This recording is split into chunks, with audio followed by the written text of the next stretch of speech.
মানে পরের পর এই পরকীয়ার ঘটনা কিন্তু আমাদের চোখের সামনে চলে আসছে এবং আমরা কিন্তু এই গুয়াহাটির ঘটনা দেখলাম, যে সোনামের ঘটনাটি। তো এরকম একটা সোনাম না, একাধিক এরকম ঘটনা আমরা পেয়েছি, ঘুরে বেড়াচ্ছে এখন, ঘুরে বেড়ায়। হ্যাঁ, এই যে পরকীয়া জড়িয়ে পড়া, মানুষের জীবনে পরকীয়া, এবং এর থেকে আমরা বেরোবো কি করে? প্রতিকার প্রতিবিধান কি আদৌ আছে? দেখো, আমি সবচাইতে প্রথমেই কি গুরুত্ব দেই জানো? কেউ আসলে বলেই আমি তার কাজটা করে দেবো, হ্যাঁ হ্যাঁ হ্যাঁ হয়ে যাবে। আজও অবধি কেউ বলতে পারবে না যে অনন্যাদির চেম্বারে গিয়ে আসার সাথে সাথে এই কাজটা হ্যাঁ হয়ে যাবে না। আমার মুদ্রা কথা, আমি দেখবো আপনার হরোস্কোপ কি বলছে, হরোস্কোপে কি আছে কি নেই, আমি ওটা আগে দেখে নেব। দেখার পর সেটা সব কাজ কিন্তু জ্যোতিষী মতে হয় না, এই পরকীয়ার কাজ এটাকে কিন্তু তন্ত্র মতে করতে হয়।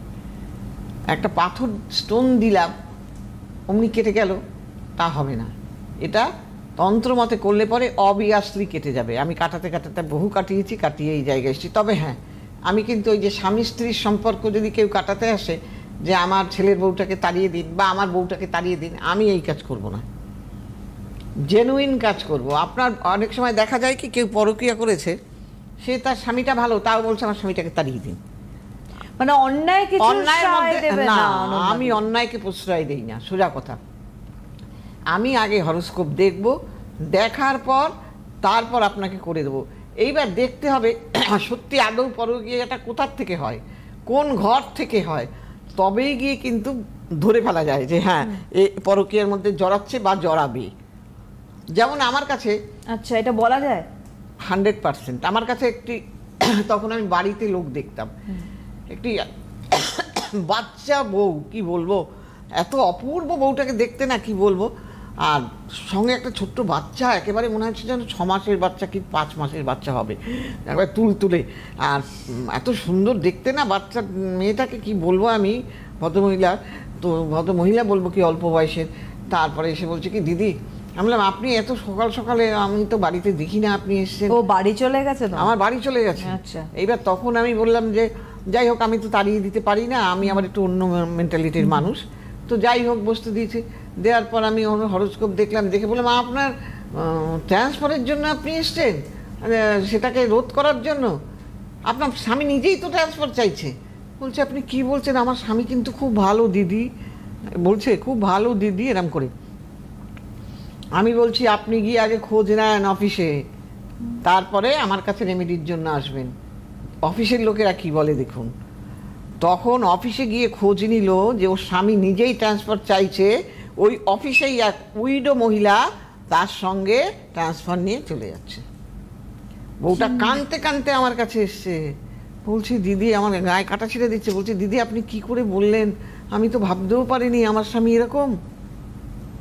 মানে দেখো, আজকে আগাম যখন তুমি ধরো, তখনও ট্রান্সফার নেই, আমি কথা বলছি, আগাম যখন তুমি দেখতে পাচ্ছ, তার মানে এর আগাম একটা তো প্রোটেকশন থাকার কথা। হ্যাঁ, কারণ আমরা তো অনেক সময় বুঝতেই পারি না। এই যে বললো, এই যে মেয়েটি বলেছে যে আমার হাজবেন্ড খুব ভালো, তার কাছে তো একটা আলাদা তার অবয়ব। সে দেখো কিরকম সে ভালো কাজের জন্য এসছে, যে আমার স্বামীকে যেন বদলি না করে দেয়, যদি কিছু করা যায় আসুন দেখুন।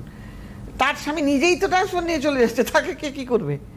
তারপরে অফিসে গিয়ে খুব ভালো করে খোঁজ নেবেন, বলে দিদি কেউ কি বলতে চায়, আমি ওকে বুঝিয়ে বলে দিয়েছি কেউ কিন্তু বলবে না, আপনি খুব ধরে পড়ে বেশ ভালো করে কথাটা একদম যে বস তার সঙ্গে দেখা করবে, বুদ্ধি দিয়ে কাজটা করবে।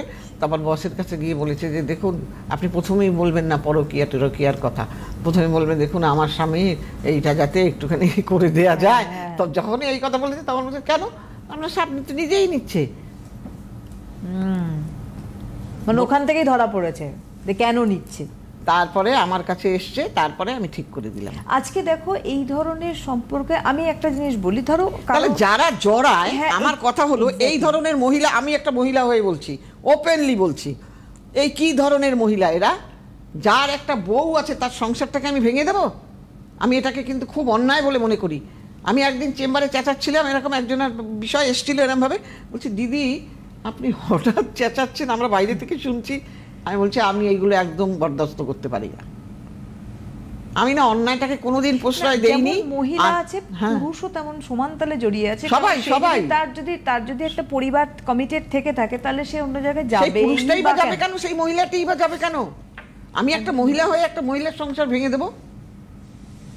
তাহলে কালকে যে তোমার সংসারটা ভাঙবে না তার কি পরিণাম আছে? আজকে যে তোমায় হাহা করে নিয়ে যাচ্ছে, কাল তোমায় বাবা করে বের করে দেবে, কারণ তার তো ওটাই নেচার। সেটা তো তুমি ভাবলে না একবারও ভাই। আচ্ছা, একটা ছকে ধরো এটা তো ঘটনা ঘটছে, তুমি দেখছো, ধরো এখনো কোনো একজন জাতক বা জাতিকা তার বিয়ে হয়নি, কিন্তু তার হরোস্কোপ দেখে কি বোঝা যাবে যে সে এরকম পরকীয়ায় জড়াতে পারে? 100%। কি করে বোঝা যায়? এইবার সেই কথাটাই আসি যে জ্যোতিষ মতে অষ্টম স্থান থেকে কি বলা হয়? অবৈধ কাজকর্ম। অবৈধ মানে যে কাজগুলো সমাজ মেনে নেবে না, কেউ সেই কাজটাকে মানবে না। হ্যাঁ, যদি সপ্তমপতি বা পঞ্চমপতি অষ্টমে থাকে আর তাহলেই কিন্তু সে এই ধরনের অসামাজিক কাজের সঙ্গে যুক্ত হয়ে যাবে। আচ্ছা, তারপরে কি? তারপরে যদি শুক্র মঙ্গল রাহু এইগুলো থাকে তাহলে অবভিয়াসলি সে করবে করবে করবে। কাজেই এইগুলোকে দেখতে হবে, দেখেই চট করে ধরে ফেলে দেওয়া যায়। আজকেই যেমন একজন ভদ্রমহিলা, আমি হাওড়া চেম্বার করেই তো এখন ঢুকলাম, আচ্ছা, এক ভদ্রমহিলা বলে দিদি আপনি বলুন তো। আমি বলে আমি আবার কি বলবো, আপনার তো দুটো বিয়ে। আমি তখন দেখিনি, তার আগেই বলেছে, হ্যাঁ আপনার তো দুটো বিয়ে, আপনার মনে হচ্ছে আপনার দুটো বিয়ে। বলছি বাবা আপনি কি করে বললেন? আমি বললাম কি করে বললাম এটা শিখেই তো আমি বসেছি এখানে, নাকি? তাহলে তো আপনি আমি হতাম আর আপনি আমি হতেন।